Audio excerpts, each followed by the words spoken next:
संबंध। इस प्रकार यज्ञ करने वाले साधकों की प्रशंसा करके अब उन यज्ञों के करने से होने वाले लाभ और न करने से होने वाली हानि दिखलाकर भगवान उपर्युक्त प्रकार से यज्ञ करने की आवश्यकता का प्रतिपादन करते हैं। यज्ञ शिष्टामृत भुजो यान्ति ब्रह्म सनातनम् नायं लोकोऽस्त्य यज्ञस्य कुतोऽन्यः कुरु सत्तमा। हे कुरुश्रेष्ठ अर्जुन, यज्ञ में बचे हुए अमृत का अनुभव करने वाले योगी जन सनातन परब्रह्म परमात्मा को प्राप्त होते हैं, और यज्ञ न करने वाले पुरुष के लिए तो यह मनुष्य लोक भी सुखदायक नहीं है, फिर परलोक कैसे सुखदायक हो सकता है। प्रश्न, यहाँ यज्ञ से बचा हुआ अमृत क्या है और इसका अनुभव करना क्या है। उत्तर, लोक प्रसिद्धि में देवताओं के निमित्त अग्नि में घृतादि पदार्थों का हवन करना यज्ञ है, और उससे बचा हुआ हविष्यान्न ही यज्ञ श्रेष्ठ अमृत है। इसी तरह स्मृतिकारों ने जिन पंच महायज्ञादि का वर्णन किया है उनमें देवता, ऋषि, पितर, मनुष्य और अन्य प्राणी मात्र के लिए यथाशक्ति विधि पूर्वक अन्न का विभाग कर देने के बाद बचे हुए अन्न को यज्ञ शिष्ट अमृत कहा है।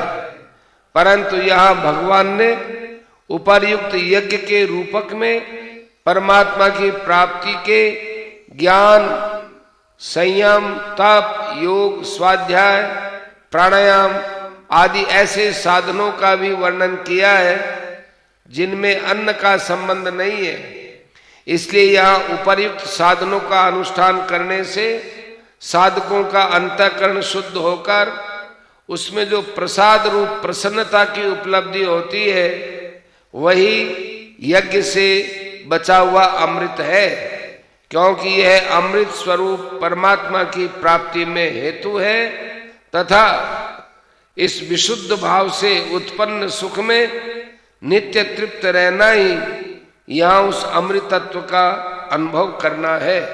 प्रश्न, उपर्युक्त परमात्मा प्राप्ति के साधन रूप यज्ञों का अनुष्ठान करने वाले पुरुषों को सनातन परब्रह्म की प्राप्ति इसी जन्म में होती है या जन्मांतर में होती है।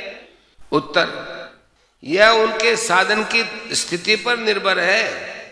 जिसके साधन में भाव की कमी नहीं होती उसको तो इसी जन्म में और बहुत ही शीघ्र सनातन परब्रह्म की प्राप्ति हो जाती है। जिसके साधन में किसी प्रकार की त्रुटि रह जाती है उसको इस कमी की पूर्ति होने पर होती है, परंतु उपर्युक्त साधन व्यर्थ कभी नहीं होते। इनके साधकों को परमात्मा की प्राप्ति रूप फल अवश्य मिलता है। यही भाव दिखलाने के लिए यहाँ सामान्य बात कही है कि वे लोग सनातन परब्रह्म को प्राप्त होते हैं। प्रश्न, सनातन परब्रह्म की प्राप्ति से सगुण ब्रह्म की प्राप्ति मान ली जाए या निर्गुण प्राप्ति को माना जाए। उत्तर, सगुण ब्रह्म और निर्गुण ब्रह्म दो थोड़े ही है, दोनों एक ही हैं। सच्चिदानंद घन परमेश्वर ही सगुण ब्रह्म है और वे ही निर्गुण ब्रह्म है। अपनी भावना और मान्यता के अनुसार साधकों की दृष्टि में ही सगुण और निर्गुण का भेद है, वास्तव में नहीं है। सनातन परब्रह्म की प्राप्ति होने के बाद कोई भेद नहीं रहता। प्रश्न, यह अयज्ञस्य पद किस मनुष्य का वाचक है और उसके लिए यह लोक भी सुखदायक नहीं है, फिर परलोक तो कैसे सुखदायक हो सकता है। इस कथन का क्या भाव है। उत्तर, जो मनुष्य उपर्युक्त यज्ञों में से या इनके सिवा जो और भी अनेक प्रकार के साधन रूप यज्ञ शास्त्रों में वर्णित हैं उनमें से कोई सा भी यज्ञ किसी प्रकार भी नहीं करता, उस मनुष्य जीवन के कर्तव्य का पालन न करने वाले पुरुष का वाचक यह अयज्ञ से पद है। उसको यह लोक भी सुखदायक नहीं है, फिर परलोक तो कैसे सुखदायक हो सकता है।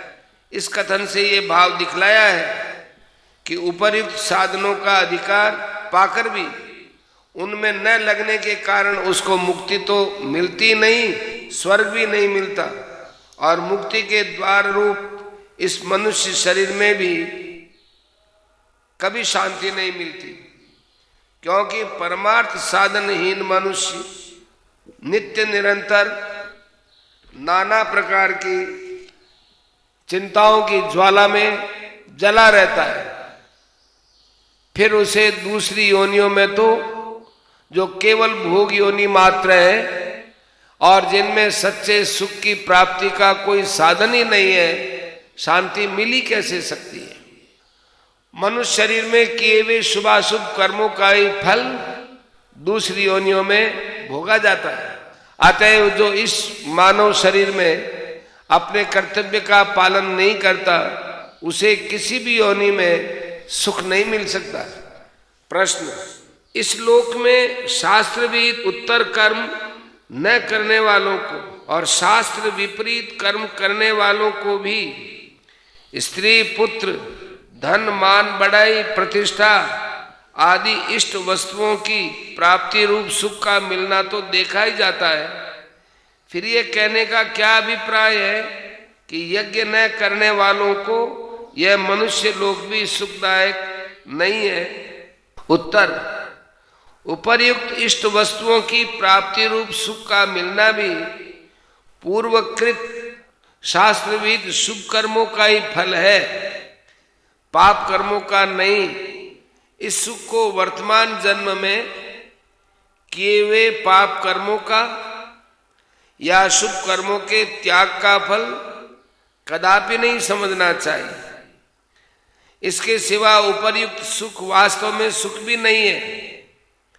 अतएव भगवान के कहने का यहाँ यही अभिप्राय है कि साधन रहित मनुष्य को इस मनुष्य शरीर में भी, जो कि परमानंद स्वरूप परमात्मा की प्राप्ति का दरवाजा है, उसकी मूर्खता के कारण सात्विक सुख या सच्चा सुख नहीं मिलता, वरम नाना प्रकार की भोग वासनाओं के कारण निरंतर शोक और चिंताओं के सागर में ही डूबे रहना पड़ता है।